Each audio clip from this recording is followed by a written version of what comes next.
A recently released study from the USDA shows South Dakota is leading among all states when it comes to acres of hemp harvested in 2024. Grant Green has more from one South Dakota hemp farmer on why the business just keeps growing in a story that's new at 5:30. Hi, Grant. Hello, Brian. And yeah, South Dakota's lead is not going to last long, with states like Texas already planting more acres of hemp and others increasing their acreage of planting at a much larger rate. But there is still a strong push to grow the business here in the Mount Rushmore state. Texas had a growth of 1,800% in acres of hemp planted, but South Dakota remained #1 in hemp harvested with 3,700 acres, almost 95% of the acres planted in the state. That's substantially higher than most other states.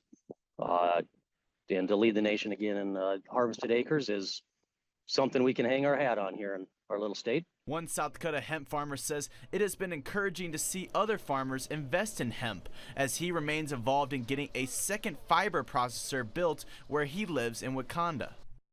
We put on over 70 first meetings across the state in the last couple of years to get farmers on board with growing this. It's been a pretty good effort to get farmers on board, but they've responded and continue to grow.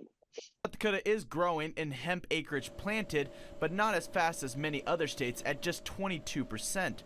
Peterson expects growth will be much larger when the second fiber plant in Wakanda is fully operational. Yeah, so our processing machines will take these stalks right here and they'll break these down into hurd and fiber.